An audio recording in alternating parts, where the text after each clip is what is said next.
Magandang araw kaibigan! Tuloy po kayo sa Felicidad's Channel. Sa mga kwento ng buhay at pag-ibig na hinalukay sa natatagong baul ni Felicidad. Pero bago po tayo magpatuloy, huwag niyo pong kalilimutan na i-like ang video, i-subscribe ang channel, at i-click ang notification bell para lagi kayong updated sa mga parating pa na upload.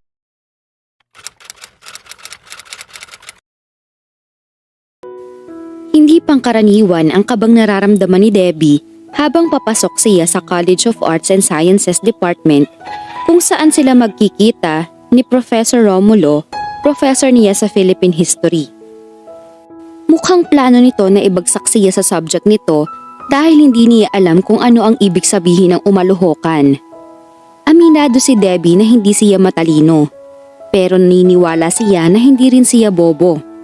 Nakakaintindi siya ng Ingles. Naniniwala rin siya na wala talagang taong bobo. Tamad lang talagang mag-aral ang iba. Pero hindi rin niya itinuturing na tamad ang sarili. 7 years old pa lamang siya nang mamatay ang tatay niya. Ang nanay lang niya ang nag-alaga sa kanya. Pero ngayong mahina na ang katawan nito dahil sa diabetes, hindi niya masikmurang pagtrabahuhin pa ang ina sa kabila ng kondisyon nitong iyon. Kaya nakiusap na lamang siya sa nakaluluwag niyang tita na tutulong siya sa gawaing bahay ng mga ito kapalit ng pag-aaral niya. And her aunt was nice enough to take up on her offer.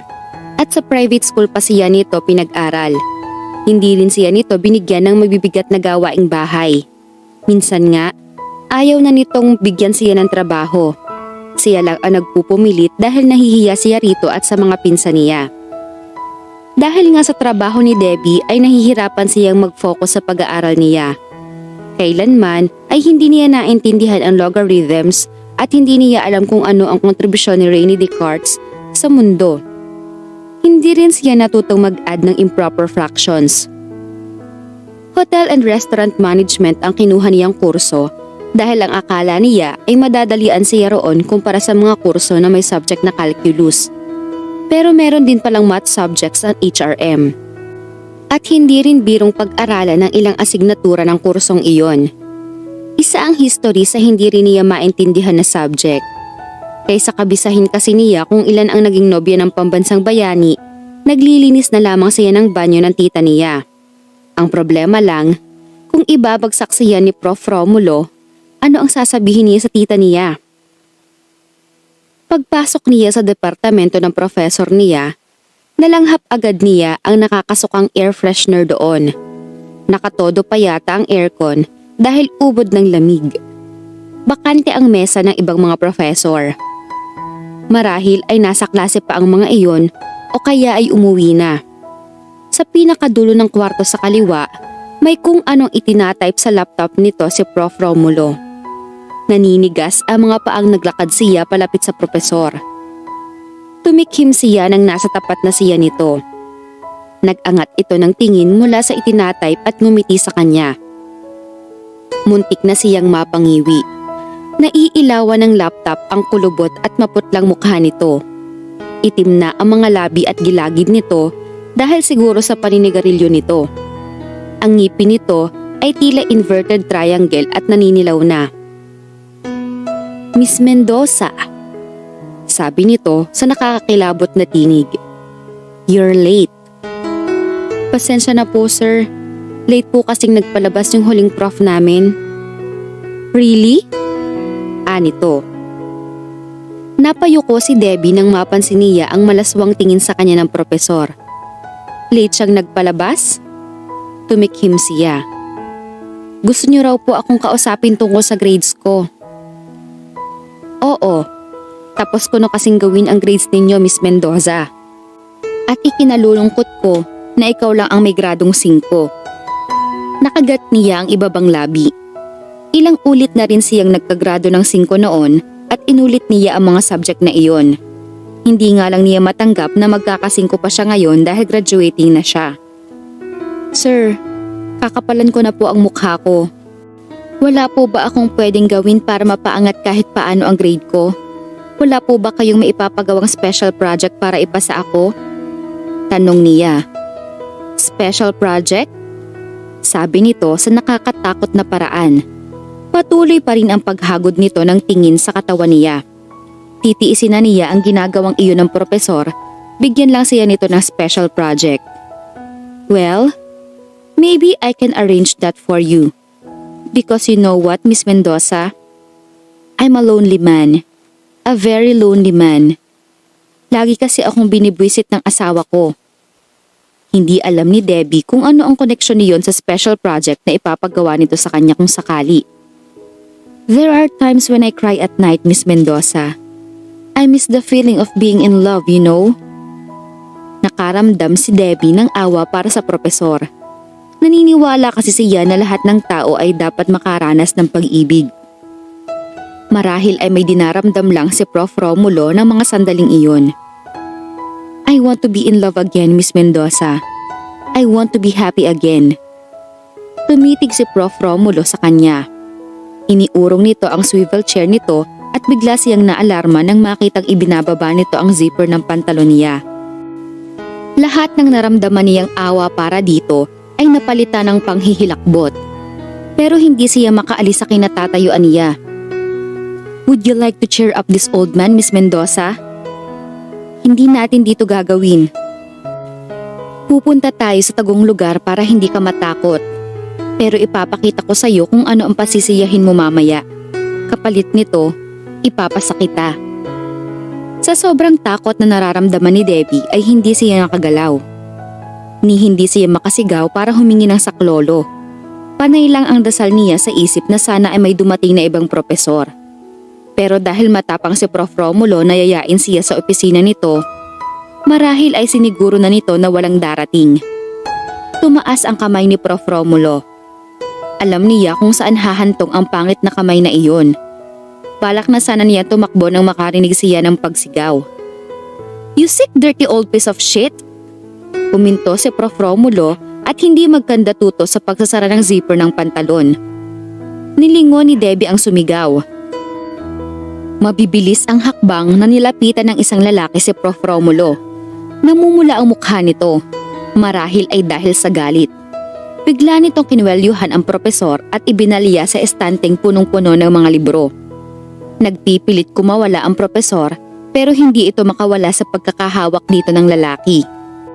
You're pathetic! Mariing sabi ng lalaki.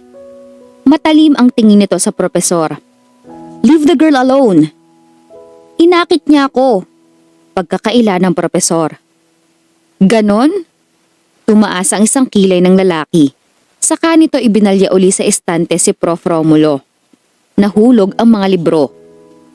Why not love your wife, you pathetic pig? Gusto mo ba na isumbong kita sa administration? Nanggigigil na sigaw ng lalaki. Ikaw ang isusumbong ko sa administration. Pananakot dito ng propesor. Pero namumutla ito. Estudyante ka lang, propesor ako. Ikaw ang dehado. Oh, really? Ngumiti ng nakaloloko ang lalaki. Kinuha nito ang ID nito at itinapat iyon sa mukha ng propesor. I don't want to brag, but do you really know who I am, huh? Nakita ni Debbie kung paanong lalong namutla ang mukha ni Prof. Romulo nang makita nito ang ID ng lalaki. Parang hinigop ang lahat ng enerhiya na napasalampak ang propesor sa sahig. Mababakas ang pandidiri sa mukha na pinanood lang iyon ng lalaki. Nakatayo ito sa harap ng propesor na tumaas baba ang dibdib na tila katatapos lang nito makipaglaban. He was like a knight in shining armor, in university uniform. Pero ang lakas pa rin ang dating nito. You're disgusting, nanunuyang sabi nito sa propesor. Pagkatapos ay bumaling ang tingin nito sa kanya. Napatalon siya nang masalubong niya ang tingin ng mga mata nito. The look in his eyes was fierce and gentle at the same time. Para ding hinigop ang lakas niya ng mapang-akit na mga matang iyon. Nagdagdag iyon ng misteryo sa dating nito. Hindi pa nabibistahan ni Debbie ang buong mukha ng lalaki ay nilapitan na siya nito at inabot ang kamay niya. Bago pa siya makapagtanong ay hinila na siya nito palabas ng kwartong iyon. Habang hila-hila si Debbie ng lalaki ay napapasinghap ang lahat ng mga nakakasalubong nila. Narinig din niya ang reaksyon ng mga babaeng nadadaanan nila. Bakit kasama ng babaeng yan si Lem? Si Debbie Mendoza yan eh. Crush siya ng isa kong classmate. She's pretty but she's so dumb. Marami kayang bagsak yan. Ganyan talaga. Kahit bobo, basta maganda, nagkakaroon ng tsansa sa mga tulad ni Lem. Nasasaktan man si Debbie sa mga naririnig niya tulad niyon ay nasanay na siya. Hindi nga raw dapat siya babansagang loser kung hindi lang daw siya bobo. Nagsimula siyang hamakin ng mga schoolmate niya nang sapilitan siyang pasalihin ng isang propesor niya sa literary quiz bee. May galit yata sa kanya ang propesor na iyon dahil hindi man lang siya nito inabisuhan. Sa mismong araw ng kompetisyon, ipinatawag siya nito sa klase niya at bigla na lang siyang isinali. Dahil hindi siya nakapaghanda, natalo siya. Nagkalat pa siya sa contest na iyon nang sumagot siya ng balagtas sa tanong na, sino ang nagsulat ng The Scarlet Letter? Paano ba siya makakasagot ng tama kung hindi man lang siya nakapaghanda? At mula noon, beauty without brains na ang bagsak sa kanya ng university. Nagbalik lang sa realidad ang isip ni Debbie nang bahagya siyang matisod sa paglalakad. Hila-hila pa rin siya ng lalaki at nagbubulungan pa rin ang mga babaeng nadadaanan nila. Natuon ang atensyon niya sa lalaki. Hindi niya ito kilala dahil mahina ang memorya niya sa pag-alala ng mukha sa mga nakakasalubong niyang tao. Pero mukhang sikat ito sa universidad nila. Pilit niyang tiningnan ang ID nito. Lem Villamor. Kaya pala, aniya sa isip. Base sa pagkakaalam niya, ang mga Villamor ay co-owner ng St. Matthew University, ang university kung saan sila nag-aaral. Kung tama ang hinuha niya, anak ito ni Mr. Roy Villamor, isang business magnate na hindi lang daw tuso, kundi sobrang talino pa. Kilala si Mr. Roy sa universidad dahil madalas itong magbigay ng speech kapag graduation. At sa sobrang komplikado ng sinasabi nito, kakaunti lamang daw ang nakakaintindi niyon. Iyon siguro ang dahilan kaya natakot si Prof. Romulo. Pumasok sila ng lalaki sa isang bakanting classroom at bigla na lang nitong binitiwan ang kamay niya. Nabigla siya. "What's wrong with you?" Asik nito sa kanya. Natulala si Debbie sa harap ng lalaki. Namumula pa rin ang mukha nito sa galit. Kunot na kunot din ang noo nito sa kanya, na parang siya ang pinaka-imposibleng nilalang na nakita nito sa mundo. "Kinakausap kita. What's wrong with you? Hindi ka man lang umalis kahit sinasamantala ka na nung gagong propesor na yon? Sabihin mo nga, ano bang problema mo? Naisip mo ba kung ano ang pwedeng mangyari sa'yo kung hinayaan mo ang siraulong yun na gawan ka ng masama?" Parang noon lang nag-sink in sa isip ni Debbie kung ano ang nangyari sa kanya kanina. Naramdaman niya ang paggapang ng kilabot sa buong sistema niya. Naisip din niya kung ano ang maaaring gawin sa kanya ni Prof. Romulo kung sakaling sumama siya rito. Wala man sa isip niya ang pumayag sa gusto nitong mangyari. Paano kung pwersahin siya nito? O kaya ay takutin? Ngayon lang niya nare-realize kung anong kapahamakan ang muntik na niyang kinasuungan. At ngayong naisip na niya ang lahat ng nangyari, tila nawalan siya ng lakas. Bigla siyang nakaramdam ng panlalambot. Uminit ang mga mata niya at maya-maya lamang ay namalaya niyang umiiyak na siya. Hindi rin niya mapigilan ang panginginig ng mga tuhod niya na parang gusto na niyang bumagsak. That was a close call. Muntik na siyang ma-rape. She shivered at the thought. "I'm sorry.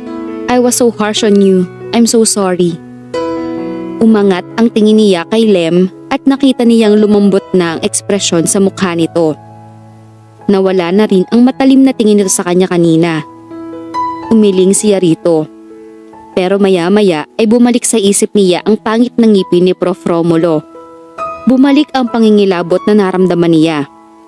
Sumubsob siya sa mga palad niya at doon umiyak. Pinansin ni Debbie nang hilahin siya ni Lem at yakapin. Hindi na kasi niya mapigilan ang pag-iyak. Hinagod ni Lem ang likod niya. Niyakap uli siya nito ng mahigpit na tila gusto nitong ibahagi sa kanya ang lakas nito. "Hayaan mo. Gagawin ko ang lahat para matanggal dito ang siraulong yon." Matapang na sabi ni Lem. Sa kabila ng sinabing iyon ni Lem ay hindi pa rin makalma ni Debbie ang sarili. Nang mga sandaling iyon ay wala na siyang ibang maisip kundi ang muntik na kapahamakang nangyari sa kanya. Isang linggo pagkatapos mapatalsik si Prof. Romulo ay sakalang naisip ni Debbie ang ginawang pagyakap at pagtulong sa kanya ni Lem. At isang gabi, habang nakatanaw siya sa mga bituin, nagkaroon siya ng panibagong realisasyon. Lem Villamor, ikaw ang gusto kong maging Prince Charming. Sigurado si Debbie na crush pa lang ang nararamdaman niya para kay Lem. Pero saan ba hahantong ang pagka-crush na yan, lalo na kung ini-encourage mo ang sarili mo? Tanong ng isang bahagi ng isip niya. Sa love, sagot ng isa. Love, ang emosyong nagiging inspirasyon niya sa buhay. Anong balak mo? Pukaw sa kanya ni Faye, isa sa mga kaibigan niya. Hiniling niya rito na samahan siya nitong pumunta sa gymnasium kung saan nagpa-practice ng basketball si Lem. Ayon kasi sa research niya, ito ang MVP ng basketball team ng university nila. May tryout ba ang Muse ng basketball team? Tanong niya rito. Nanlaki ang mga mata ni Faye. No! Huwag kang mag-Muse. Pagsusuotin ka nila ng maiikling damit. Sa barkada nila, si Faye ang pinaka-conservative at relihiyoso.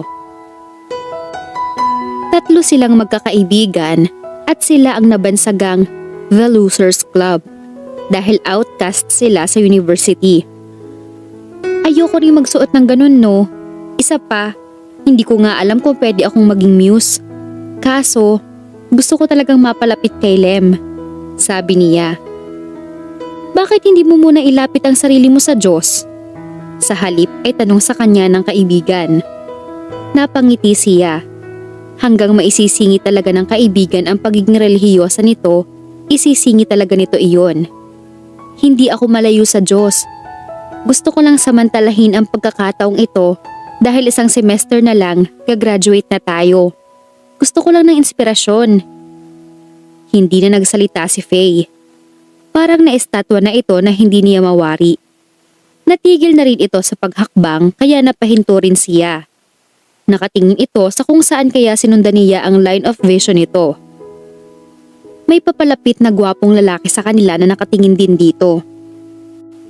Sino yan? Mahinang tanong niya rito. The devil, Faye replied. Huminto ang lalaki sa tapat ni Faye na tila wala siya roon. Nakasuot ito ng sunglasses. Red-orange ang buhok nito at may hikaw sa isang kilay. He was grinning at her friend. Di ba dapat kinakausap mo ko? Tila naiinis na sabi ng lalaki kay Faye. Hindi ako nakikipag-usap sa demonyo. Maanghang na sagot ng kaibigan niya rito. Sorry babe. You have no choice and I have no choice. Kaya wag ka nang aalis tabi ko kung ayaw mong may mangyayari sa'yo na hindi mo gusto. Pagkasabi niyo ng lalaki ay nilagpasan na sila nito. Apologetic na tumingin sa kanya si Faye bago nito sinundan ang lalaki. Na-curious tuloy siya kung ano ang ibig sabihin ng nangyari pero naglaho rin iyon agad nang marinig niya ang sigawan ng player sa basketball court. Mukhang tapos na ang mga itong mag-practice kaya lakas loob na pumasok na siya sa gym. Nakaupo na sa bleachers ang mga basketball players. Umiinom ng tubig ang iba at ang iba ay nagpupunas ng pawis. Natuon ang pansin niya sa coach ng team na nagpupulot ng mga bola. Nagmamadali siyang lumapit dito. Coach Ali, tawag pansin niya rito. Napatingin sa kanya si Coach Ali. Nagtatakang tiningnan lang siya nito. Matamis niya itong nginitian nang tuluyan na siyang makalapit dito. Gusto ko lang pong malaman kung pwede po akong maging part ng basketball team. Hindi po sa nagyayabang ako pero baka po pwede akong maging Muse. May Muse na kami. Iyon lang at tinalikuran na siya nito. Inlagay nito sa isang drum ang mga bolang hawak nito. Sinundan niya ito. Wala po bang women's basketball dito? Tanong niya. Wala. Baka pwede po akong maging mascot girl, giit niya. Tinakpan ni Coach Ali ang drum na kinalalagyan ng mga bola. Wala kaming mascot girl. Wala na po bang posisyon na pwede ninyong ibigay sa akin? Hinarap siya ni Coach Ali. Nagulat siya nang makitang salubong ang mga kilay nito. I know girls like you. Kaya ka lang nandito ay dahil may gusto ka sa isa sa mga player. And I hate that kind of attitude. Hindi po ako ganon, sagot niya. Kahit may katotohanan ang sinabi nito. O sige po, sabihin na natin ganon din ang rason ko. Pero ipinapangako ko po na hindi ako manggugulo. Hindi ako magsasalita hanggat hindi pa nagbe-break o hindi pa tapos ang laro. Sabi uli niya. Crazy girls. Napapailing na sabi ng coach. Akmang tatalikod na ito nang mabilis siyang pumunta sa harap. Please po coach, kung gusto po ninyo lilinisin ko ang bahay ninyo. Magaling ako maglinis. Ipaglalaba ko pa kayo ng damit o kaya... Masidhing tumingin sa kanya si Coach Ali. Sino ba sa mga player ko o natitipuhan mo? Nag-init ang mga pisngi niya. Si Lem po, pag-amin niya. Umismid ito. Lem is very serious when it comes to his game. Imposibleng pansinin ka niya. Marami ng katulad mo ang nagbalak i-distract siya sa paglalaro pero umiyak dahil nabigo. Wala po akong balak i-distract siya sa paglalaro. Gusto ko lang po siyang asikasuhin. The thought tickled her. Iyong eksenang iniaabot niya kay Lem ang water jug nito, minamasahin niya ang pagod ng katawan nito, pinupunasan niya ang pawis sa likod nito. Ang mga iyon ang nagugustuhan ng mga lalaki sa mga babae, hindi ba? Ang pagiging maasikaso. Coach Ali smiled. Hindi lang niya sigurado kung nang-iinis ito o natutuwa. Napalabis siya. Bumuntong hininga ito. Fine. Bibigyan kita ng chance. Kailangan din ng errand girl ng basketball team. Nabibigyan ng monthly allowance ang errand girl. Pero maliit lang na halaga yon. And I'm warning you, kapag nagpapansin ka sa oras ng practice, paaalisin kita sa court na to. Understand? Napatili siya. Opo. Thank you po talaga. Masayang sabi niya. Akmang yayakapin niya si Coach Ali nang itaas nito ang mga kamay nito. Napangiti na lamang siya. Pagkatapos ay tinapik nito ang balikat niya. Saka nito kinuhang atensyon na nagtatawa ng players. Boys! Agad na lumingon ang mga players sa direksyon nila ni Coach Ali. Meron na tayong bagong errand girl. Bahagya siyang itinulak ni Coach Ali para magpakilala. In all fairness, mabigat ang kamay nito. Muntik na siyang mapasubsob sa court. Sumigaw ang ilan sa players at ang iba ay napasipol pa. Pero hindi na niya pinansin ang mga iyon dahil ang atensyon niya ay natutok na kay Lem nang makita niya ito. Magkasalubong ang mga kilay nito nang tumingin sa kanya. Tila sinasabi nito na hindi nito gusto ang presensya niya roon. Hala, bakit kaya? Naisip ni Debbie na may advantage din pala ang tulad niyang HRM student sa pagpapapansin sa lalaki. Marunong kasi silang magluto. Hindi ba may kasabihan na the way to a man's heart is through his stomach? Inspired tuloy siya na ipag-bake ng cookies si Lem. Pagkatapos ng practice, nagmamadali niyang binigyan ng juice ang lahat ng players para maasikaso na niya si Lem. Pagkabigay niya ng juice sa huling player, nakita niyang kumuha na ng sariling inumin si Lem. Nagmamadaling nilapitan niya ito. Uy, ako nang bahala. Pagod ka kaya umupo ka na lang, sabi niya rito. Tila naiinis na tumingin sa kanya si Lem pero hindi na lamang niya iyon pinansin. Hinila niya ito at pinaupo sa isang bench na parang pasaway na bata. Diyan ka lang. Huwag kang aalis ha. Pagkasabi niya niyon, ay mabilis na niyang kinuha ang bag niya at umupo sa tabi nito. Inilabas niya mula sa bag ang isang garapon ng cookies at ipinakita iyon dito. Nag-bake ako ng cookies para sa'yo. Nakangiting sabi niya. Iniiwas nito ang tingin sa kanya na parang ayaw siyang pakinggan. Masarap to. Binuksan niya ang garapon at kumuha roon ng isang cookie. Hindi na nga lang tumainit. Heto oh. Iniumang niya ang cookie sa bibig nito. Napaatras ito sa ginawa niya. Bahagya siyang natawa pero agad niyang pinigilan ang sarili nang tingnan siya nito ng masama. Ay sorry. Bilis kumain ka na. Thanks. Matabang na sabi nito. Saka kinuha ang cookie sa kamay niya. And I can eat on my own so you don't have to feed me. I'm not a little kid. Sorry. Matamlay na sabi niya. Kumagat ito sa cookie. Kumabog ang dibdib niya habang hinihintay ang magiging reaksyon nito. Magugustuhan kaya ni Lem ang niluto niya? Ang sabi ng tita niya, masarap siyang gumawa ng cookies. Pero mukhang hindi iyon nagustuhan ni Lem. Wala kasi siyang nababasang reaksyon sa mukha nito habang ngumunguya na parang goma ang kinakain nito. Ang rewarding lang sa ginagawa ni Debbie na pagpaalila sa buong basketball team ay ang pagkakataong laging masulyapan ang gwapong mukha ni Lem. Makapal na mga kilay, matangos na ilong, may kakapalang mga labi, pero kahit ganoon, mapula iyon na naging attractive dito. Kahanga-hanga rin ang jawline nito.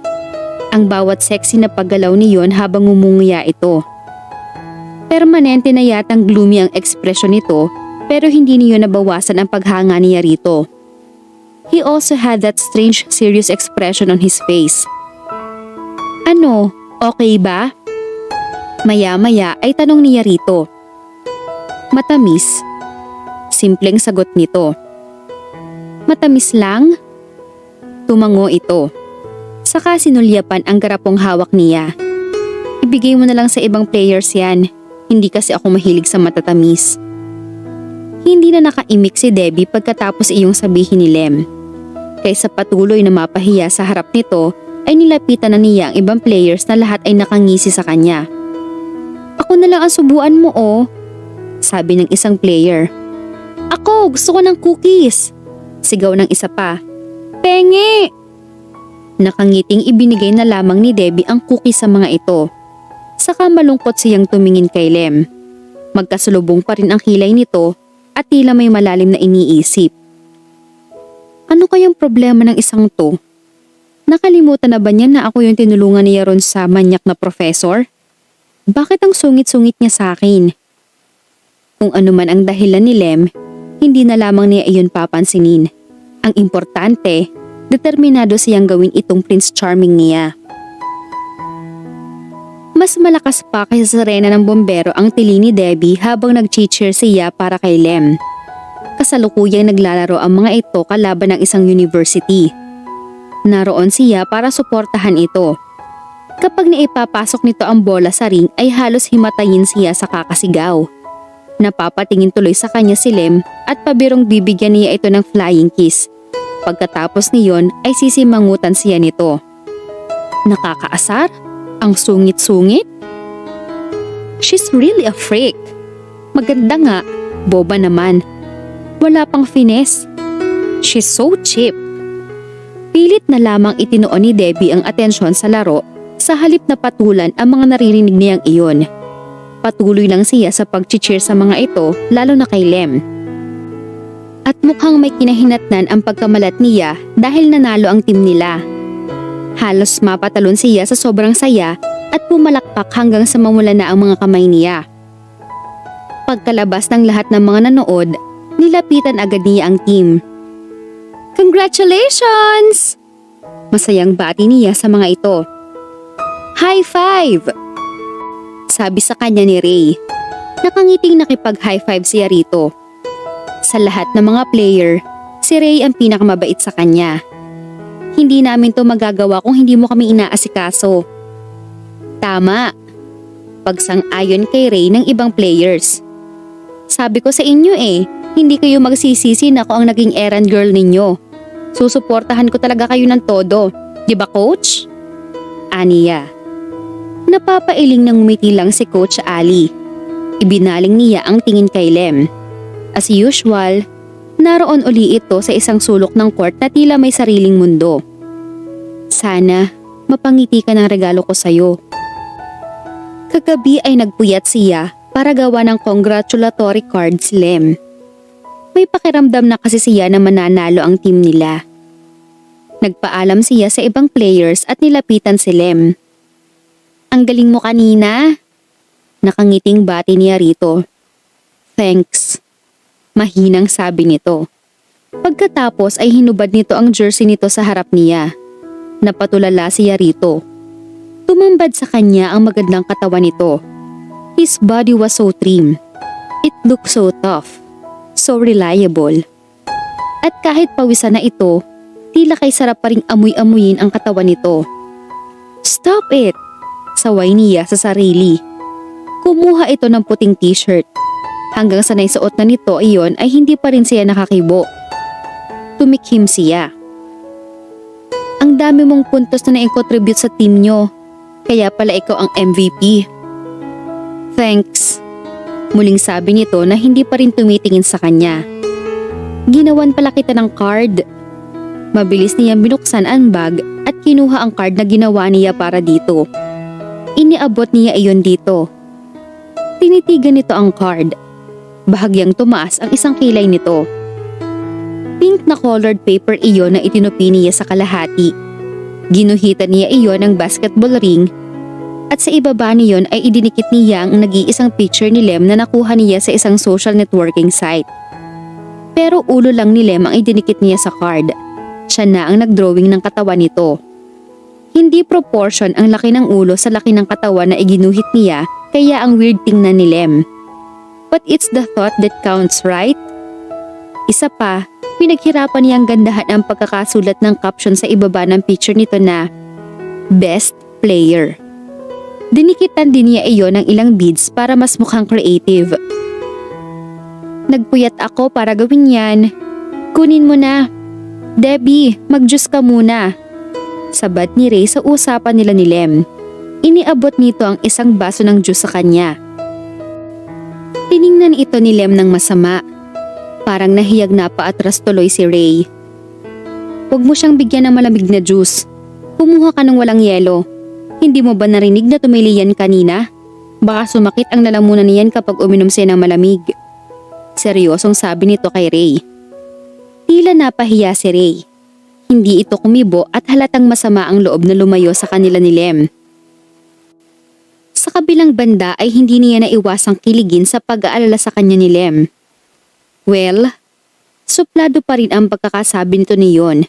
Pero at least, naisip pa rin ito ang kalagayan niya. Napabuntong hininga siya. Pagkatapos ay iniabot uli rito ang card. Kunin mo na to. Sabi ko nga sa'yo, nagpuyat ako para gawin to. At dahil sa pagpapakita mo ng concern sa akin, lalo akong na-inspire na gawan ka ng cards. Ayokong magdala ng pink na card. Seryosong sabi nito. Di ibulsa mo, maliit lang to. Pamimilit niya. Ayoko. Sige na, please. He sighed and then accepted the card. Ninitian niya ito ng maluwang. Tinalikuran na siya nito at ipinagpatuloy na ang pagpupunas ng pawis nito. Mabilis na nabura ang ngiti niya nang pagkatapos nitong mag-ayos ng mga gamit ay dumiretso ito sa basurahan. Hindi niya sigurado kung ano ang gagawin nito roon pero kinabahan siya. May hinala siya kung ano ang itatapon nito roon. At hindi nga siya nagkamali. Harap-harapan nitong itinapon ang card na ginawa niya para dito. Tulala at wala sa sarili si Debbie habang nakaupo siya sa isang bench sa mini forest ng kanilang university. Hindi na nga na-appreciate ni Lem ang effort niya na ginawa niya ito ng card. Walang pakundangan pa nito iyong itinapon. Ano ba talaga ang problema nito? Bakit parang ang laki ng galit nito sa kanya? Ano bang ginawa ko? Naiiyak na tiningnan niya ang nagbabalat na kamay dahil hindi minsang napaso siya ng glue gun habang ginagawa niya ang card na basta na lamang nitong itinapon. Ang sama-sama niya. Kung hindi niya type ang color o hindi niya talaga ako type, sana man lang hindi niya tinapon. Mahinang pagkausap niya sa sarili. Pero ano pa nga ba ang magagawa niya? hindi naman niya ito pwedeng utusan na i-rewind ang mga ginawa nito. Bumalik siya sa gymnasium. Pupudutin na lamang niya ang card at siya na mismo ang magsusunog niyon para makalimutan niya ang ginawang iyon ni Lem. Naglalakad na pabalik sa gymnasium si Debbie. Wala nang tao roon dahil nag-celebrate ng pagkamanalo ang buong team. Papasok na siya sa gymnasium nang may makita siyang bulto ng katawan na palapit sa basurahan. Hindi alam ni Debbie kung ano ang nagtulak sa kanya na magkubli sa isang sulok. Hindi niya makita ang mukha ng lalaki dahil nakatalikod ito sa kanya. Nakasuot din ito ng hooded jacket. Tinanggal nito ang takip ng basurahan, saka may pinulot na kung ano roon. Nang pumihit ito paharap sa kanya, ay nakilala niya ito. Her jaw dropped. It was Lem. Palingalinga pa ito sa paligid na tila natatakot na may makakita rito. Hawak-hawak nito sa isang kamay ang pink na card. Isiniksik nito iyon sa backpack nito. Maya-maya ay nakita niyang nakangiti ito habang palabas ng gymnasium. Binalikan nito ang ginawa niyang card para dito. Hindi lang yun. Parang ang saya pa nito na nakita pa nito ang card sa basurahan. Hindi man ito sabihin, alam niyang nagustuhan nito ang card na ibinigay niya. Nakaalis na si Lem ay nanatili pa rin nakatayo si Debbie sa pinagkukublihan niya. Hindi na niya alam kung gaano na siya katagal doon, pero hindi pa rin niya mapakalma ang mabilis na tibok ng puso niya. Pili lang ang mga araw na kinakausap ni Lem si Debbie. Kaya walang choice si Debbie kundi ang maghintay kung kailan maganda ang mood nito at kausapin siya. At mukhang malas siya sa araw na iyon dahil kanina pa nakastretch ang kamay niyang may hawak na iced tea pero hindi pa rin iyon kinukuha ni Lem. Katatapos lamang ng practice ng mga ito nang tumunog ang cellphone nito. Ma, I'm sorry. I can't meet you and May today. I'm so tired and I just want to go home. Hindi na ako makakadaan dyan. Pagkasabi niyon ay napangiwi ito. I know, Ma. I promise to attend this dinner. But please, bear with me. I don't even look presentable.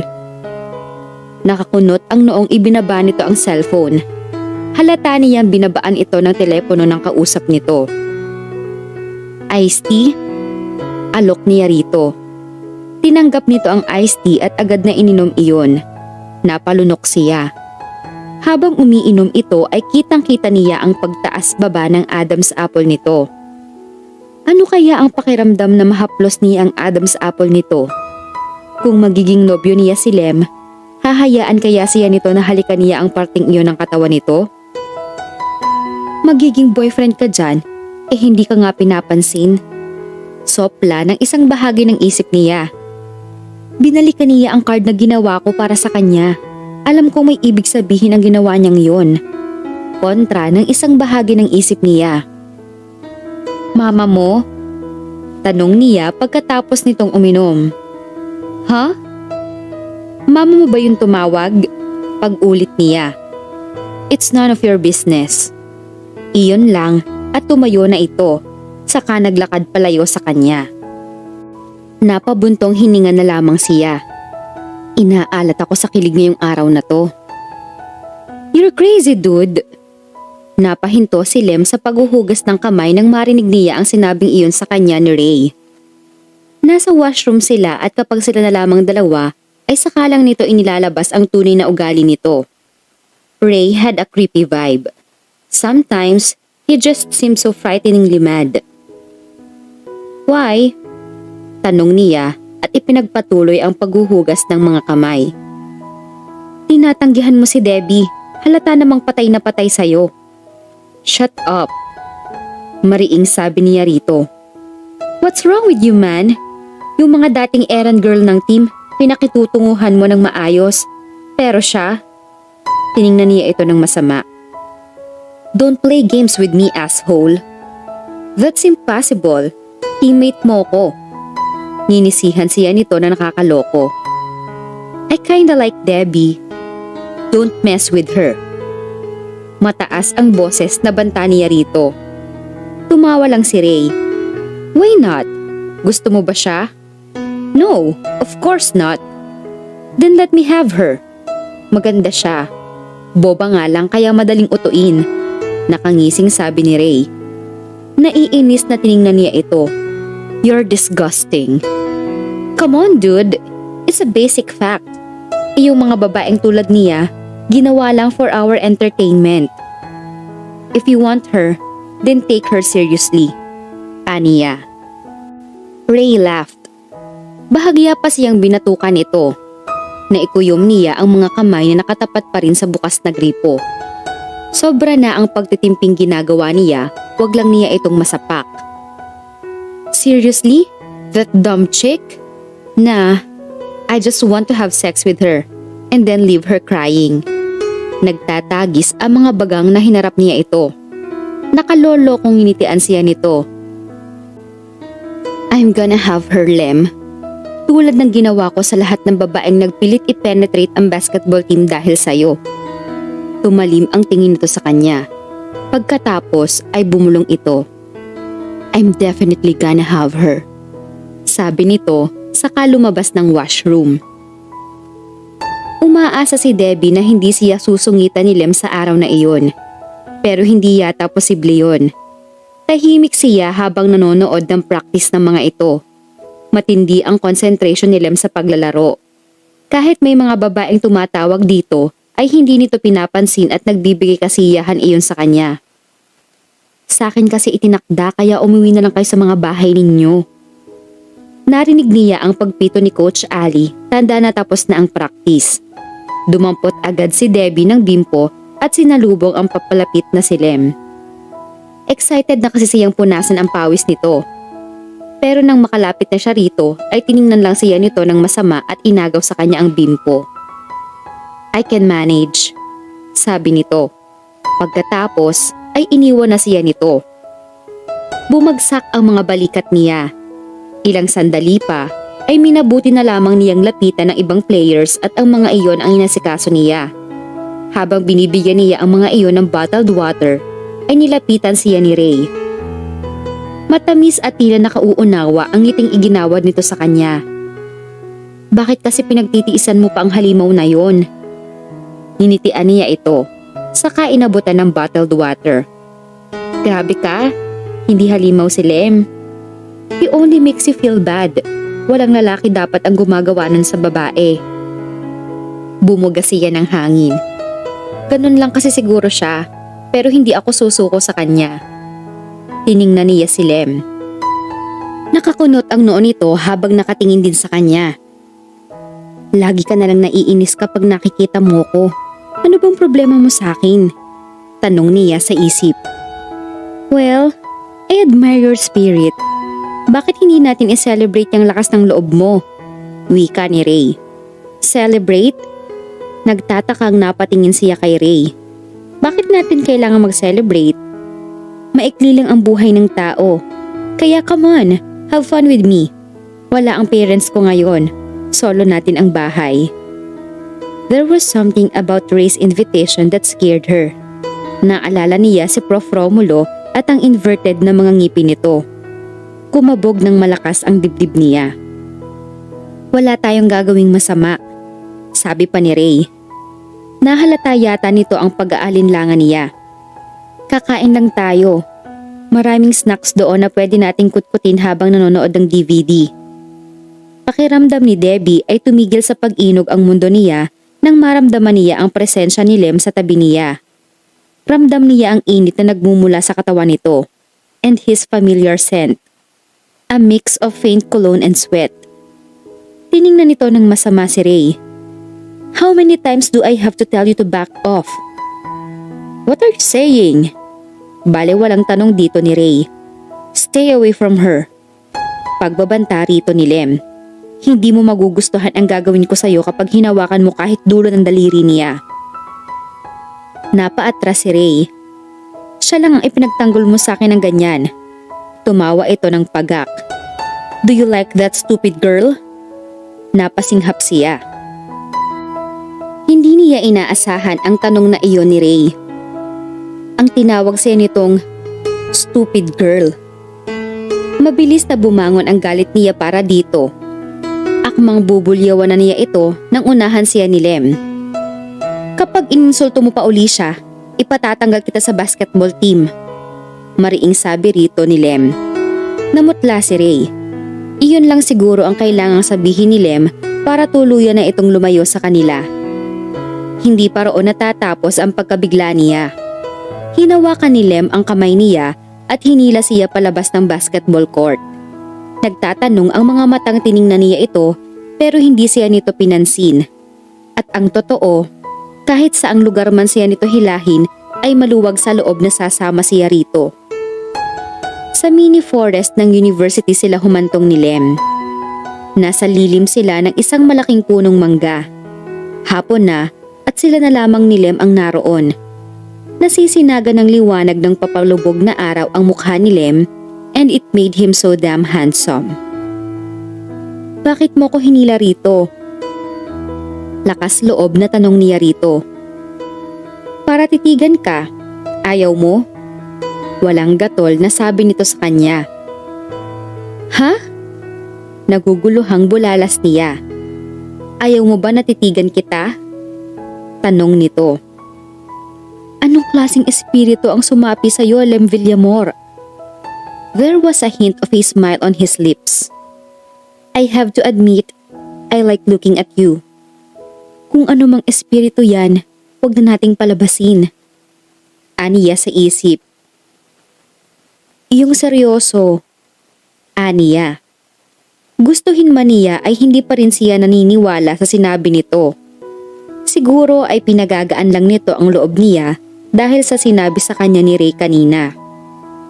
Bumuntong hininga ito. Kakausapin kasi kita. Alam ko na naging masungit ako sa iyo mula nang maging errand girl ka ng varsity team at gusto kong malaman mo kung bakit ko ginagawa yun sa'yo. Diba sabi ko nga, huwag mo nang palabasin yung espiritu? Dismayadong sabi niya sa isip. Lahat ng babaeng pilit na pumasok sa basketball team dahil may hinahanga ang player ay ginagawa ng masama ni Ray at hindi ko alam kung bakit. He wanted to be the best. Gusto niya, nasa kanya ang lahat ng atensyon. Matamang nakinig siya sa sinasabi ni Lem tungkol kay Ray. Alam ko na pagtitripan ka lang niya at ayokong mabiktima ka rin niya. Sa pagkakataong iyon ay lumambot ang seryosong mukha ni Lem. Mababa ka sa mukha nito ang concern.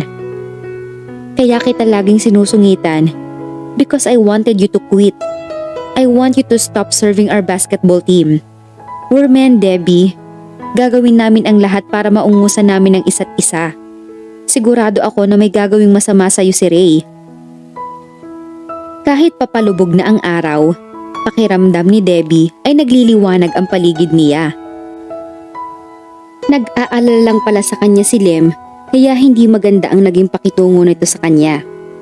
And she found that sweet. Dumaan ang katahimikan sa pagitan nilang dalawa. Nakatitig lang sila sa isa't isa.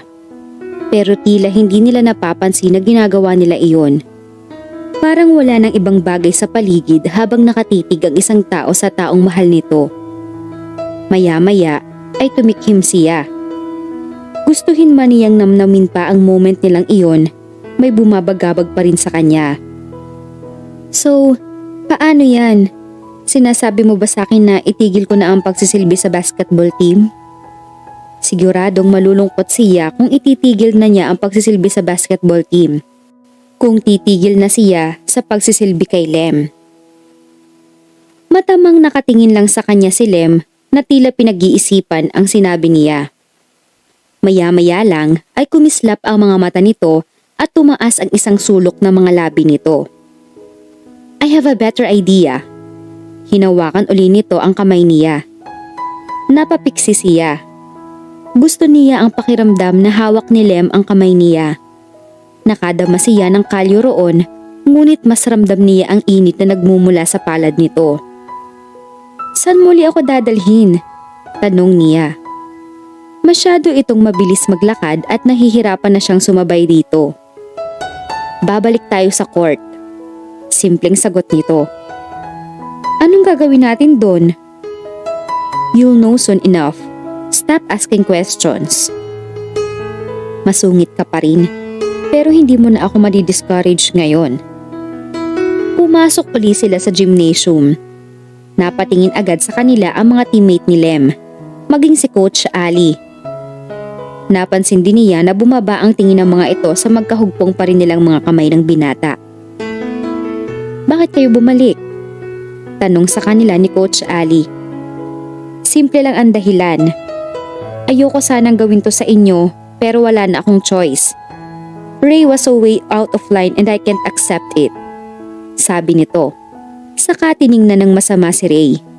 Hindi kumibo si Ray. Takot pa rin siguro ito na maipatanggal sa team. Mula bukas, hindi na pagsisilbihan ni Debbie ang buong team. Masyadong mahirap yun at hindi niya iyon kakayanin ng mag-isa. I seriously suggest na maghanap na kayo ng bagong errand girl. Humigpit ang pagkakahawak nito sa kanya. Because starting tomorrow, gusto ko na ako na lang ang aabutan niya ng bimpo, ako lang ang bibigyan niya ng juice, ako lang ang ipagtutupi niya ng bagong t-shirt, at ako lang ang aasikasuhin niya. Maliwanag ba yun sa inyong lahat? Diretsong pahayag ni Lem. Nagkatinginan ang teammates nito. Saka halos sabay-sabay na bumunghalit ng tawa. Napasimangot si Lem. I'm serious! Sigaw nito. Nanunuksong tiningnan ni Coach Ali si Lem. Parang possessive ka naman yata masyado. Halata ni Debbie na naaaliw si Coach Ali sa ikinikilos ni Lem. Lihim din siyang kinikilig sa inaasal na iyon ng binata. Oo nga pare, pagsang-ayon ng isang teammate nito. Astang boyfriend ka ah. Pakialam ninyo. Angil ni Lem dito na tila napahiya. Basta, iyon ang gusto ko. Kapag may isang kumontra, aalis ako sa team. Ah, grabe.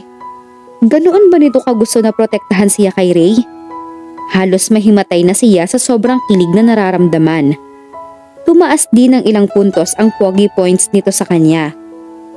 Mahigpit pa rin ang pagkakahawak nito sa kamay niya na tila may aagaw sa kanya kung niluwagan nito iyon. Mukhang wala na kaming choice eh. Sayang, masarap pa naman ang cookies ni Debbie, sabi ng isa. Yun pa, sa akin lang ang lahat ng gagawin niyang cookies. Mariing sabi uli ni Lem. Eh di ba pare, hindi mo gusto ang matatamis? Tanong dito ng isang teammate nito. Nagsalubog ang mga kilay ni Lem. Anong alam ninyo sa mga bagay na gusto ko at hindi ko gusto? Huwag niyo nga akong pangunahan. Malakas na tumawa ang mga kasamahan nito. Saka nagkibit balikat. Pumapayag na kami. Marami pa sigurong pwedeng magsilbi sa team. Sabi ng isa. Saka nananakot ka eh. Ayaw naming mawala ang MVP namin. Ang cute-cute mong maging possessive pare, nakaka-inlove ka. Bahagyang namula si Lem sa sinabing iyon ng isang kasamahan nito. I'm not being possessive. Hindi raw. Pambubus ka pa ng isa. Ako lang ang aasikasuhin niya. Ako lang ang aalagaan niya. Ako lang! Ako lang! Nagtawanan ang buong team maliban kay Ray. Well, wala na siyang pakialam dito. Hindi na lang niya ito papansinin dahil tinawag siya nitong stupid kanina. Quits na sila dahil natulungan naman siya nito para malaman niya kung ano talaga ang pagtingin sa kanya ni Lem. Excited na rin siya na ibigay kay Lem ang 100% na pag-aalaga niya mula bukas. Kotang-kota siya sa kilig ng araw na iyon. Inspirado si Debbie na paghusayan pa ang pag-aasikaso kay Lem kaya ginawa niya ito ng special sandwich. Inilagay niya iyon sa Tupperware at dinikitan ng mga ginupit niyang letra galing sa magazines. For the handsome MVP, ang nakasulat doon. Kinikilig siya tuwing iniisip niya kung ano ang magiging reaksyon nito kapag nakita nito ang special sandwich niya para dito. Ingat na ingat siya sa kanyang bag na kinalalagyan niyon hanggang matapos ang practice ng mga ito. Halata niya na pinag-iinitan ni Lem si Ray sa practice ng mga ito. Lagi nitong inaagawan ng bola ang lalaki. Mababakas ang labis na inis sa mukha ni Ray pero wala itong magawa. May sira din pala ang ulo niya minsan. Nangingiting sabi niya sa isip na ang tinutukoy ay si Lem. Pumito na si Coach Ali. Hudyat na tapos na ang practice. Tulad ng nakagawian niya, agad siyang kumuha ng bimpo at sinalubong si Lem. Siguro ngayon ay hindi na siya nito isnabin at baka hayaan na rin siya nito na siya na mismo ang magpunas ng pawis ni. Natigil ang pagpapantasya ni Debbie nang lagpasan siya ni Lem at dumiretso sa bag nito. Parente itong umupo sa bench at uminom sa tumbler nito. Hindi kaya nakalimutan nito ang sinabing ito na lang ang dapat niyang alagaan? Dude, akala ko ba papayag ka nang magpaasikaso kay Debbie? Tanong dito ng isang teammate nito. Kung isnabin mo lang siya, hayaan mo nang kami na lang asikasuhin niya, sabi ng isa. Debbie, may dala ka bang cookies? Penge naman, mukhang walang balak kumain niyang si Lem eh, sabi pa ng isa. Pagkatapos iminom ni Lem, ay tiningnan lang nito ng masama ang mga teammate nito. Shut up. If Debbie brought some cookies, I already told you that you don't have the right to eat them. They're my cookies. Wika nito at itinuro pa ang sarili. Damot, komento ng napagsabihan. Noon siya natauhan. Ang ibig sabihin niyon ay hindi nakalimutan ni Lem ang mga nangyari kahapon. Lumapit siya rito at binalak dampian ng bimpo ang noo nito. Don't. Pigil nito sa kanya. Uy, pakipot pa si Lem. Sabay-sabay na tukso ng mga kasamahan nito.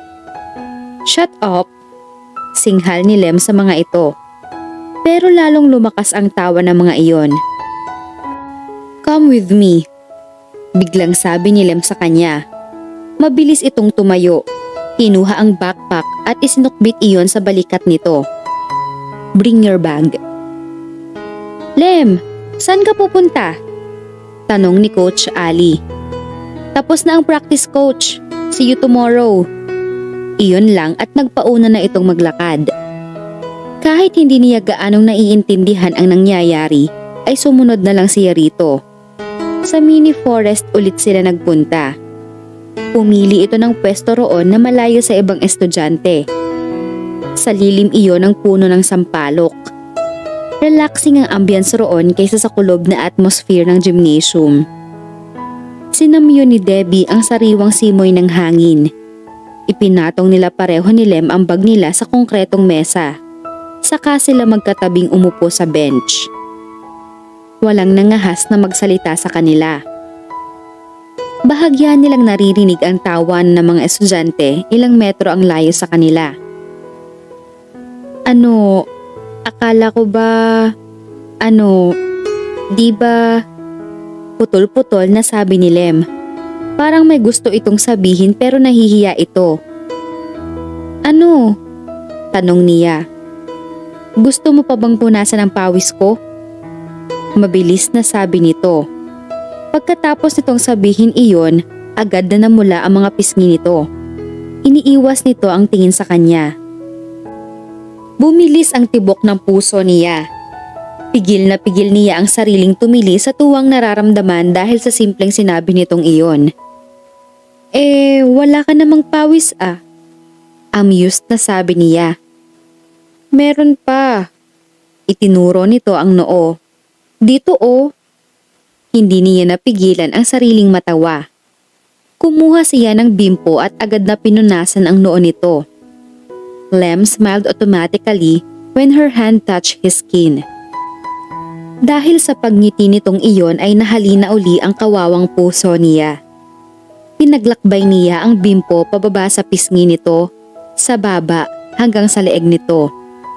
Finally, she felt his Adam's apple. Tumaas baba iyon nang madampian ang kamay niya. Muntik nang mangatog ang katawan niya sa kakaibang sensasyong naramdaman niya. Wala na itong pawis, pero punas pa rin siya ng punas. Pero hindi rin ito umaangal.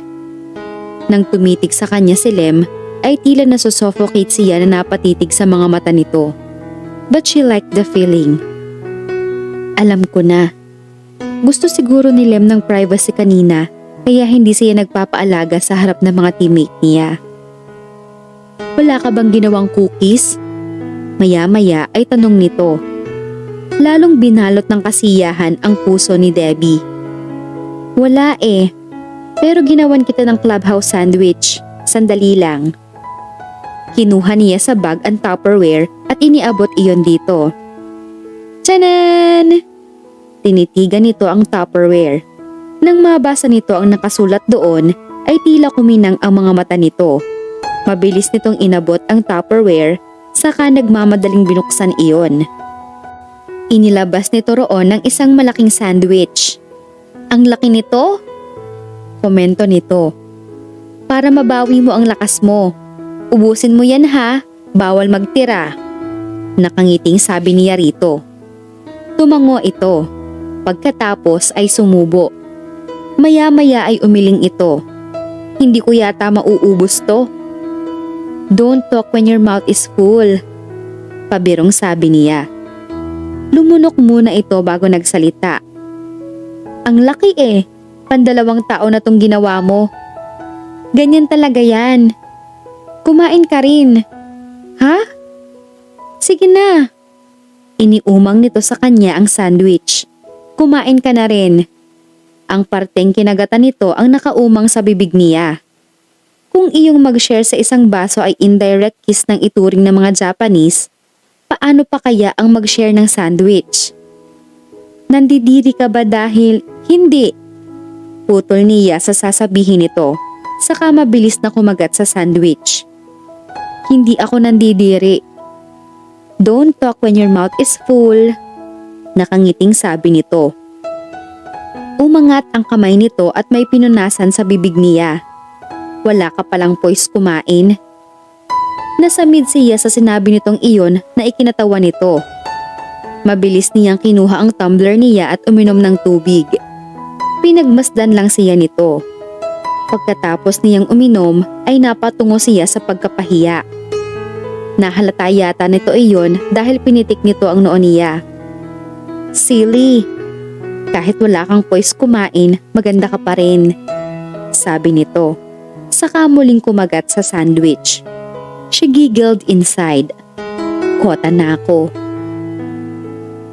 Masama ang loob ni Debbie kinabukasan dahil bumagsak siya sa major quiz sa Rizal subject niya. Kilala pa ang professor na iyon sa pagbabagsak ng mga estudyante. Minsan tuloy, naiinis na siya sa sarili. Kahit ano kasing pilit niya, nakakalimutan pa rin niya ang listahan ng mga nabasang libro ni Rizal. Ano ba kasing relevance nun sa buhay ko? Naiinis na tanong niya sa sarili habang pinupuno ng tubig ang tumbler niya sa drinking fountain. Nakakabwisit na utak to. You're Debbie, right? Nilingon niya ang nagsalita. Si Angel Fernandez. Isa sa mga itinuturing na diyosa sa campus nila. Kung The Losers Club ang tawag sa grupo nila, Kikay Republic naman ang bansag sa grupo ng mga ito. Angel was not only pretty, she was also smart. Running for cum laude ito. Isa ito sa mga kinaiinggitan ng lahat ng mga babae sa universidad. Si Angel nga ang role model niya. Fashionably intelligent and pretty. A dream girl. Ngumiti siya. Oo, kilala mo ko? Of course. Binigyan siya nito ng nananansyang tingin. Ikaw ang current flavor of the month ni Lem, di ba? Hindi siya nakaimik. I dated Lem once, and after that, we broke up. Alam mo ba kung bakit? Sinabihan ako ng mama niya na hindi raw ako matalino para sa standards ng pamilya nila. Tumawa si Angel. Anong gusto nilang tipo ng babae? Robot? Tanong nito. Kapag kuwan ay nagbago ang ekspresyon ng mukha nito. Nang hahamak iyon. Enjoy it while it lasts, girl. Alam ko ang reputasyon mo sa campus. The beauty and... Never mind. Nag-quote and unquote sign pa ito. Concerned lang ako sa'yo. Huwag mong masyadong isugal ang puso mo, baka matalo ka. Iyon lang at tinalikuran na siya nito. Pagkaalis ni Angel ay wala sa sariling nagtungo siya sa gymnasium. Hanggang na mga sandaling iyon ay hindi pa rin maalis sa isip ni Debbie ang sinabi ni Angel kanina. Alam niyang matalino si Angel, pero nireject pa rin ito ng mama ni Lem. Ibig sabihin, mataas ang standards ng pamilya ni Lem. Paano na kaya siya? Wala kayata sa mood. Una sa kanya ni Lem. Nakatambay uli sila sa pinakadulong pwesto sa mini forest. Anong iniisip mo? Tumikhim siya. Bumagsak kasi ako sa major quiz namin sa Rizal. Hindi ito umimik at matamang nakikinig lang sa kanya. Nambabagsak ang professor na yon kaya natatakot ako. Don't be. Patingin nga ng quiz mo. Sabi nito. Kinuha niya mula sa bag ang papel at iniabot iyon dito. Ibigay ang pangalan ng mga kapatid ni Rizal at ang asawa ng mga ito. Pagbasa nito ng malakas. Kapag kuwan ay nakakunot noong umiling ito. Kahit ako, hindi magkakaroon ng score dito. Wala ka namang Rizal subject. Meron. Natake ko na noon. Ganyan din ang mga test namin, enumeration. Ibinalik nito sa kanya ang papel. Bumabagsak din ako. Yung mga classmate ko, hindi sila bumagsak. Magaling lang mag-memorize ang mga yon. Mabuti pa sila. Mabuti ka dyan. Hindi katalinuhan ang magaling lang mag-memorize. Huwag kang malungkot na bumagsak ka sa test na ganyan. Paano kung magkaroon ako ng 5? Tanong niya. Hindi. Kapag exam nyo na, tutulungan kita sa pagme-memorize. But I still think that's the lowest form of intelligence. Napangiti siya. Obviously, he was trying to raise her spirits. Kinuha nito ang backpack nito at binuksan iyon. Parang balewala lang na inilabas nito ang Tupperware na hiningi nito sa kanya kahapon. Iyong may nakasulat na, "For the handsome MVP." Pilit nitong hiningi sa kanya ang Tupperware na iyon. Nang tanungin niya ito kung bakit, sinabi lang nito na masama raw iyong maraming tanong. Talagang dinala mo yan ha? Puna niya rito. Nginitian siya nito. Siyempre, gawa mo to eh. Napatalon yata ang puso niya sa sinabi nito. Anak ng adik na ipis oh. Pizza tong baon ko, gusto mo? Tanong nito sa kanya. Kung taos puso kang magbibigay, aniya. Napailing ito. Pagkatapos ay iniumang nito sa bibig niya ang pizza. Nawiwili na yata siya sa napaka-intimate na gawaing iyon. Pero ayaw rin niyang ganoong paasahin ang puso niya dahil masakit ang babagsakan niya kapag nabigo siya. Kumagat si Debbie sa pizza. Nanlaki ang mga mata niya nang dumukwang din si Lem at kumagat sa kabilang dulo niyon. Ang lapit-lapit ng gwapong mukha nito sa mukha niya. Bumilis ang tibok ng puso niya. Mabilis siyang lumayo rito dahil baka tuluyan na siyang matukso at halikan ito. Ramdam niya ang pag-iinit ng mga pisngi niya. Lem was staring at her in amusement and with tomato sauce on his lips. Ang gwapo! Hustisya! Nasaan ang hustisya? Sigaw ng isip niya. Namumula ka? Puna nito. Rosy cheeks lang talaga ako. Sabi niya at pilit na pinapakalma ang puso. Hindi nito inaalis sa kanya ang mga mata nito. Gusto mo pa ng pizza? Kung tatanggi siya, baka isipin nito na kinikilig siya sa mga ginagawa nito. Tumango siya at kumagat uli sa pizza na hawak nito. Sumabay uli ito sa kanya. Pakiramdam ni Debbie ay pulang-pula na ang buong mukha niya. And Lem was just grinning at her. Nananadya na ang loko. Pero okay lang, nag-e-enjoy ako. Aniya sa isip. Sabihin mo lang kung gusto mo pa. Kasi ako, gustong gusto ko pa. He said in a husky voice. Hustisya! Laban ng St. Matthew basketball team sa isang university. Tumili si Debbie ng malakas para ipakita ang suporta niya sa kanilang team tulad ng naunang laban ng mga ito. May nagbago nga lang sa eksenang iyon. Hindi na nagpapakita ng pagkainis si Lem tuwing isinisigaw niya ang pangalan nito. Ipinahawak pa nga nito sa kanya ang Tupperware na ibinigay niya rito. Itaas lamang daw niya iyon at ipakita rito para ganahan daw ito sa paglalaro. Wow ha, kapag isinisigaw mo ang pangalan niya nakakashoot siya.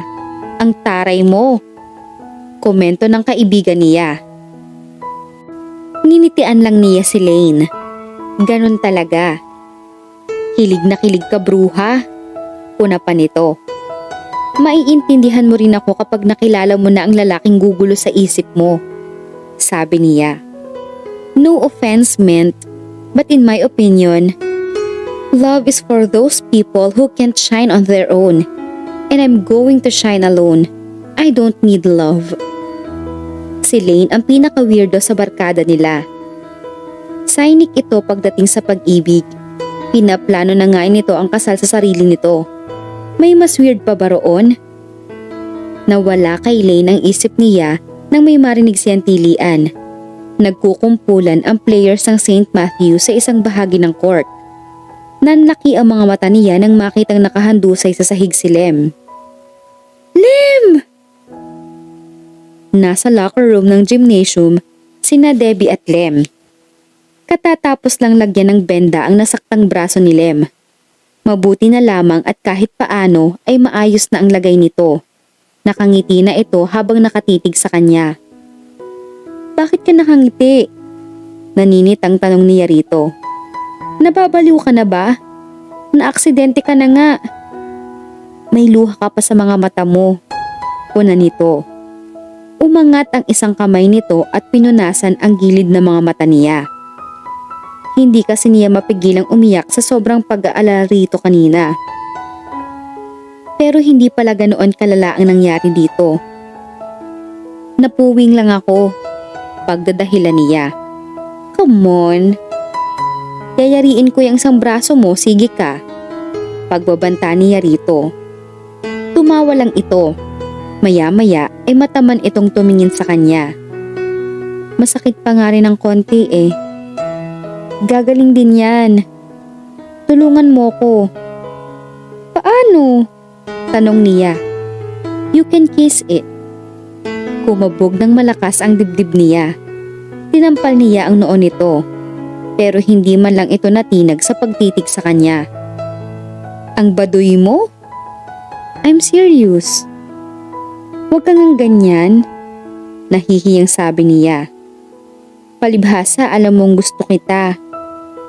Gusto rin kita. Hindi ko lang inamin agad dahil hindi ako magaling sa salita. Pag-amin nito. Pakiramdam ni Debbie ay huminto sa pag-ikot ang mundo niya. Ang bibig niyang kayang mag-produce ng 100 words a minute ay walang lumabas kahit isang salita. Nanatili lamang siyang nakatitig sa isa't isa. At tila magic ang sumunod na nangyari. Hindi niya namalayan at hindi niya alam kung paanong nagsimula. Napansin na lamang niyang papalapit na ang mukha nito sa mukha niya. Napakurap siya. Lalong bumilis ang tibok ng puso niya. Mangyayari na ba talaga ang pinakahihintay niyang sandali? Ang mahalikan siya ng kanyang Prince Charming? Hindi ba panaginip ang lahat ng iyon? Hindi. Sagot ng isip niya. Maya-maya ay naramdaman niya ang mainit na mga labi nito sa mga labi niya. Napapikit siya. He tasted her lips. Ginaya ni Debbie ang ginagawa ni Lem. At nang igalaw niya ang kanyang mga labi ay napaungol ito. Inabot din nito ang mga kamay niya at ito mismo ang naglagay niyon sa batok nito. That was it. Sigurado siyang may tugon na rin ang damdamin niya para dito. Nakuha na niya ang pangarap niya at ang saya-saya niya. Hindi na niya kailangan ng paliwanag kung paano nag-umpisa ang lahat ng iyon. Tulad nga ng sinabi ni Lem, hindi ito marunong sa salita at tanggap niya iyon.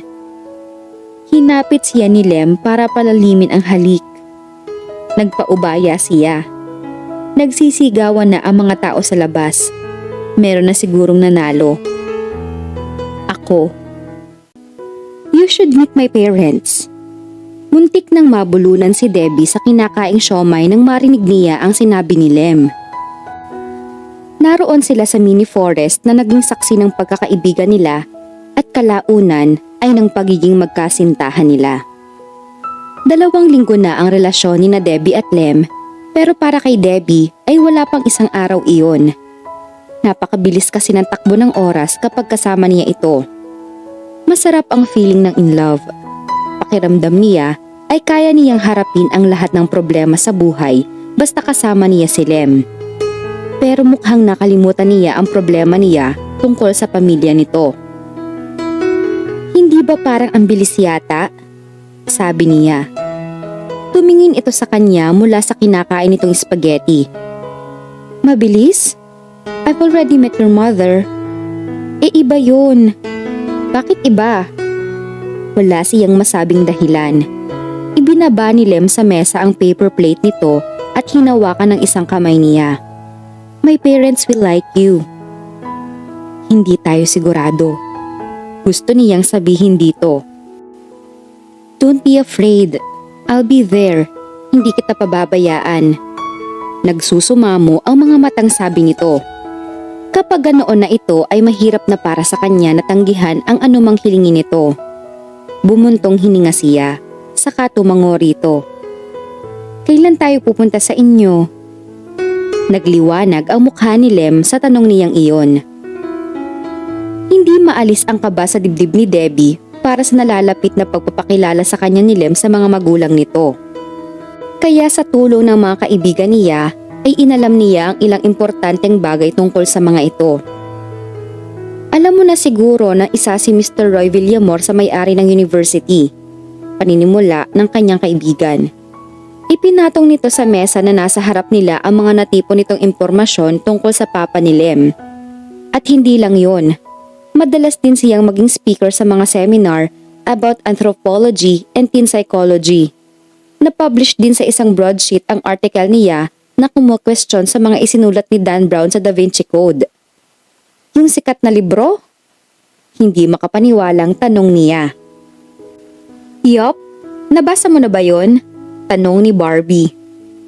Huwag niyong basahin ang librong yon, wika ni Faye. Hindi sagot niya kay Barbie. Well, kung bukas na kayo magkikita, hindi ko na isasuggest na basahin mo pa yon. Tumango siya kay Barbie. Ang mama ni Lem, si Mrs. Ann Villamor, ay isang dating physics teacher. Isang malaking misteryo kung bakit nagbitaw agad siya sa trabaho niya at naging columnist ng isang science magazine for teachers. Hindi na gaanong naintindihan pa ni Debbie ang mga sinabi ni Barbie dahil napangiwi na agad siya pagkabanggit nito sa salitang physics. Pero dahil sa tindi ng pagtsatsaga ko sa pagre-research, nalaman ko rin ang dahilan kung bakit siya nagretiro ng maaga. Patuloy ni Barbie. Ano? Halos sabay na tanong nila ni Faye. Dumukwang si Barbie na tila isang sekreto at threat sa national security ang sasabihin nito. Muntik na siyang makasuhan dahil madalas niyang tawaging bobo ang mga hindi makaintinding estudyante sa mga leksyon niya. Hindi makaintindi ng physics? Nanlalaki ang mga matang tanong niya. Tumango si Barbie. Hindi makaintindi ng physics. Pag-ulit nito. Patay! Aniya at napayukyok sa mesa. Nararamdaman niyang may kahindik-hindik na mangyayari kapag ipinakilala na siya ni Lem sa mga magulang nito. Dinaig pa ni Debbie ang haharap sa pinagsama-samang major examinations, board at bar exams ng gabing iyon ng Sabado. Sinundo siya ni Lem sa bahay nila at habang nasa biyahe ay hindi siya kumikibo. Hindi niya makalma ang malakas na pagkabog ng dibdib niya. Nanghiram siya kay Faye ng isang bestida nito at ito rin ang nag-ayos sa buhok niya. Gusto pa nga ni Faye na pagsuotin siya ng reading glasses pero umangal si Barbie. Baka mailang daw kasi ang mga magulang ni Lem kapag nagmukha siyang ahente ng Biblia. Pero ang totoong dahilan kaya ayaw rin niyang magsuot ng glasses ay dahil takot siyang isipin ng mga magulang ni Lem na kaya niyang i-define ang salitang buoyancy sa harap ng mga ito. Iyon talaga ang concern niya ng gabing iyon. Haharap siya sa mga genius na tao. "Don't be nervous, babe," pukaw sa kanya ni Lem. Pilit siyang tumawa. "Paano kung hindi nila ako magustuhan?" "Don't be silly. You're so lovable." Inabot nito ang kamay niya at marahang pinisil iyon. "I can't even take my hands off you." "Huwag mong sasabihin yan sa harap nila." Tumawa ito. "Basta, huwag kang masyadong kabahan. Tao lang din ang parents ko. Hindi ka nila sasaktan o kung ano paman." Tama ito. Pare-pareho lang silang mga tao. Wala siyang dapat ikatakot sa mga magulang nito. Ilang sandali pa ay nakarating na sila sa bahay ni Lem. Pinagbuksan sila ng isang kasambahay na sa tansya niya ay nasa 20 anyos pa lang. Panay ang pakyut niyon kay Lem habang papasok sila sa loob ng mansyon. "Ma! We're here!" Tawag ni Lem. Napanganga si Debbie sa pagpasok niya sa bahay ni Lem. Tila mansyon iyon sa sobrang laki. Nakaramdam siya ng panliliit sa sarili nang maalala kung ano ang iniisip ni Lem nang makita nito ang bahay nila. Pagkapasok nila sa mansyon ay ang maluwang na sala ang nabungaran niya. Marmol ang sahig niyon, puti ang pintura, kulay cream ang mga upuan at sofa. May isang malaking painting din ng isang lalaki na hindi niya kilala ang nakasabit sa dingding. Paano kung itanong sa kanya kung sino ang nasa painting? Anong isasagot niya? "Iho!" Isang matabang babae ang papalapit sa kinatatayuan nila ni Lem. Ito na ba ang mama ni Lem? Malayo kasi ang hitsura nito sa iniisip niyang hitsura ng ina ng nobyo. Ang naisip kasi niya ay iyong kamukha ni Jean Garcia. Iyong tipong nakasuot ng high-heeled shoes kahit nasa bahay lang. Pero ang nasa harap niya ngayon ay ang kamukha ni Vangela Balan. Mas bata lang ang hitsura. Elegante pa rin ang suot nito kahit nakatsinelas lang. Nasisilaw rin siya sa mga gintong alahas na suot nito. Humalik ang ginang sa pisngi ni Lem pagkatapos ay tumingin sa kanya. "So, you're the girlfriend?" Maluwang ang ngiting tanong nito sa kanya. Tumango siya. "Good evening po." "Good evening din." Lumapit ito sa kanya at bumeso. "Tara na sa kitchen. Nagpahanda ako ng pagkain since this is a special occasion. 3 taon na rin yatang walang dinalang babae si Lem dito sa bahay." Sabi ng ginang na kinindatan pa siya. Nagpatiuna na ito sa pagpunta sa kusina. Noon lang nakahinga ng maluwag si Debbie. Wala pala siyang dapat na ikatakot sa pagpapakilala sa kanya ni Lem sa mga magulang nito. Pagdating nila sa kusina ay muli siyang humanga sa luwang at linis niyon. Mahihiya ang alikabok na dumapo sa makikintab na kagamitan doon. Kulay green ang pintura ng pader kaya malamig sa mga mata. Mukhang high-tech din ang mga gamit. Inilalayan siya ni Lem na umupo sa harap ng isang parihaba at nangingintab na mesa. Saka ito tumabi sa kanya. Naabutan nilang nakaupo na sa kabisera ang ama ni Lem. Ang naisip niya ay kamukha nito si Tirso Cruz III, pero sa nakikita niya ay mas kahawig nito si Ogie Alcacid. Umupo sa tapat niya ang mama ni Lem. "Masaya kami na makilala ka namin, Debbie." Halos magkasabay na sabi sa kanya ng mga magulang ni Lem. "Ma, it's Debbie." "Oh, sorry Debbie. And please call me Tita Ann. And you can call my husband Tito Roy. Total, hindi ka na magiging iba sa amin." Kung kausapin siya ng ginang ay para siyang estudyante na mahirap makaintindi. Tumango na lang siya. Tumingin sa kanya si Lem na tila sinasabing, "See? I told you it was going to be okay." She just smiled at him in agreement. "What course are you taking up, Debbie?" Tanong sa kanya ni Mrs. Villamor. Tita Ann. "Political science o journalism?" Ano po? HRM, sagot niya rito. HRM? Iyong sa pagluluto? Nakataas ang isang kilay na tanong ni Tito Roy. Hindi lang po sir. Tungkol din po iyon sa table arranging, bartending at nag-aaral din po kami ng management. Hindi political science? Tanong uli ni Tita Ann. Hindi po eh. It's okay. It's still okay. Aniya sa isip. Ma, huwag niyong ipilit na political science o journalism lang ang magandang kurso. Lahat ng kurso may haharapin kang challenges. Sabad ni Lem. I didn't say anything. Pagkontra ni Tita Ann. Pero napansin niya na bahagyang umasim ang mukha nito. Nasaan ba si Emily? Ang sabi ko sa kanya gusto ko ng lemonade ngayon ah. Nakalimutan na niya. Baka, inutusan ko kasing magtapon ng basura eh. Sagot dito ni Tito Roy. Nakakailang talagang tawagin ang mga ito ng tito at tita kahit sa isip lang. Tumingin sa kanya ang mama ni Lem na tila humihingi ng pasensya. Umikot pa ang mga mata nito. Naku, pasensya na. Ang mga katulong namin dito, mga walang pinag-aralan, mga walang klas, mga boba. Ma! Saway rito ni Lem. Pakiramdam ni Debbie ay nanigas ang mga kalamnan niya. Bigla ay nakaramdam siya ng panlalamig. Nagkaroon ng sandaling katahimikan. Seryoso pa ring nakatingin si Lem sa mama nito na wari ay sinasaway nito ang ginang sa kung ano pa man ang sasabihin nito. Pero tila hindi iyon alintana ng matanda. Nakasimangot na ito. Ramdam na rin niya na dumating na ang pinakakinatatakutan niya. This morning, I encountered a student. Bigla ay sabad ni Tito Roy. Sa isip ay labis niya iyong ipinagpasalamat. Dahil dito ay nabura ang tensyon sa pagitan ni Lem at ni Tita Ann. He asked about my opinion regarding crimes of passion. What about it? Seryosong tanong dito ni Tita Ann. Well, he asked me if we could connect it to the theories of Sigmund Freud. Iyon ang nagsimula ng balitaktakan ng mag-asawa. Nang tingnan niya si Lem ay nakasimangot na ito na tila hindi nito nagustuhan ang nangyayari. Hindi na rin niya nasundan ang usapan ng mag-asawa. Wala na siyang naiintindihan sa sinasabi ng mga ito.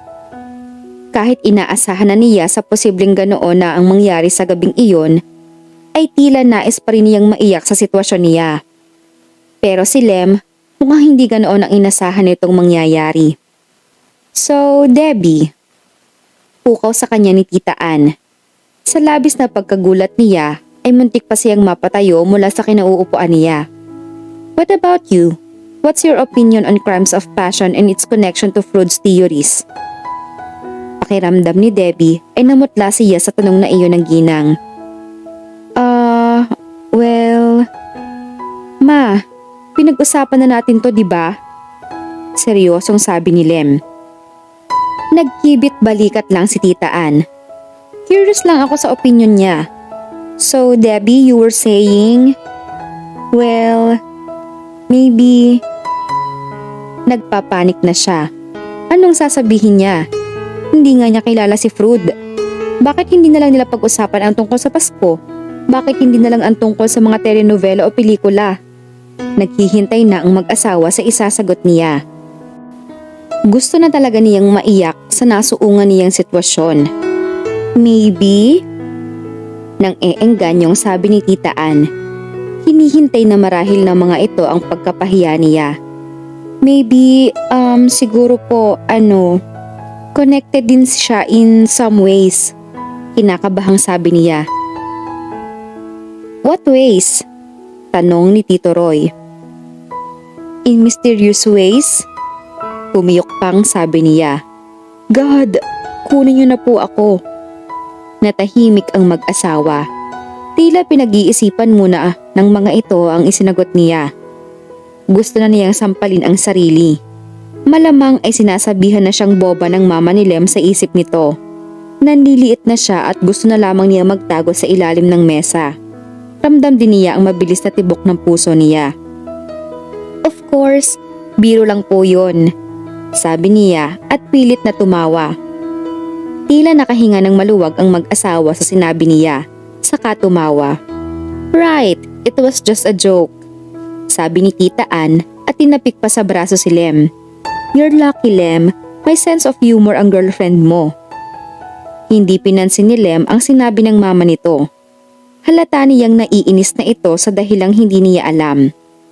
Tila may nangyari sa hapunan na iyon na hindi dapat nangyari. Tatanungin na lamang niya mamaya si Lem. The dinner continued. Nagpapasalamat si Debbie dahil hindi na sila nag-usap pa tungkol sa kung sino-sinong taong hindi niya kilala. At nagkaroon na ng sariling mundo ang mga magulang ni Lem. Mundong hindi kabilang ang mga tulad niya. The dinner was a disaster. Pagkatapos ng hapunan ay dinala si Debbie ng nobyo sa garden ng mansyon ng mga ito at pinaupo sa gilid ng swimming pool. Inilublob niya ang mga paa sa malamig na tubig. Umupo si Lem sa tabi niya at inilublob din ito ang mga paa nito sa tubig. Hindi niya ito kinikibo. Nahihiya siya rito. Dinner was ruined because of her. Alam niya na masama ang naging impression sa kanya ng mga magulang nito. Pakiramdam niya ay wala siyang ginawang tama sa harap ng mga ito. Huwag ka nang magalit, sabi sa kanya ni Lem. Naglalambing na idinikit nito ang mga paa nito sa mga paa niya na nakababad sa tubig. Hindi na ito mauulit. Naramdaman ni Debbie ang pamumuo ng mga luha sa mga mata niya. Hindi ako galit. Sinisisi ko nga ang sarili ko. Bakit kasi hindi ako nag-aral ng mabuti? Tuloy, wala akong maisagot sa tanong nila kanina. Niyakap siya ni Lem. Wala kang kasalanan. Ganoon na talaga ang ugali ni na mama at papa noon pa man. Tuwing may ipapakilala ako sa kanila, sinusubok nila sa pagtatanong ng mga bagay na hindi relevant. Sila nga ang naging unfair sa'yo kanina. Gusto lang nila yung best para sa anak nila. Masakit isipin na hindi siya ang best sa paningin ng mga magulang ni Lem. Sino nga ba siya sa campus? Isa siya sa mga loser. Iyong tipong okay lang na masaktan dahil sanay na. Lalo siyang napaiyak sa naisip. Huwag ka nang umiyak, babe. Babawi ako sa'yo, Lem. Babawi ako. Ano ka ba? Wala kang kasalanan. Meron. Alam kong meron. Mag-set ka uli ng dinner date sa kanila. You don't have to please my parents, Debbie. Bahagya itong lumayo sa kanya at hinawakan ng isang kamay nito ang baba niya. Inaangat nito ang mukha niya para magtama ang tingin nila. Mas maliwanag pa kaysa sa mga bituin at ilaw ang kislap ng mga mata ng nobyo niya.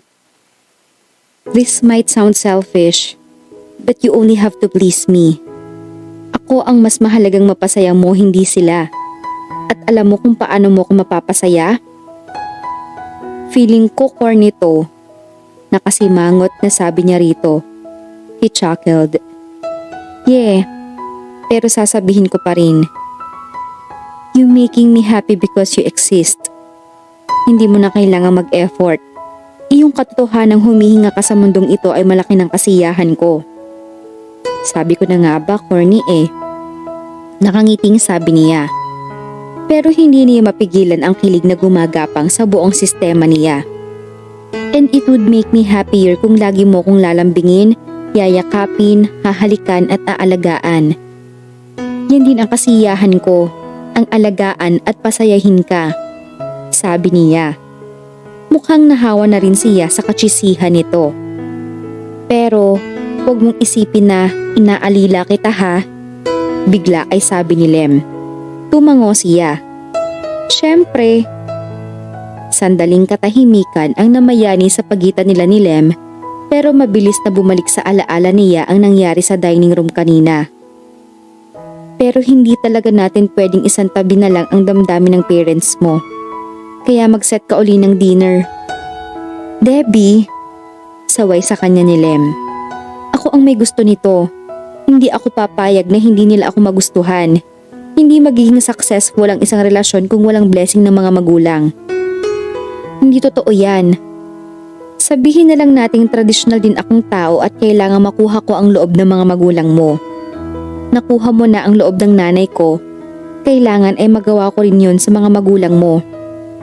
Pero nakita mo naman yung ginawa nila sa'yo kanina, di ba? Sinabi ko na nga sa kanila na tigilan na ang pagtatanong sa mga dinadala ko sa bahay.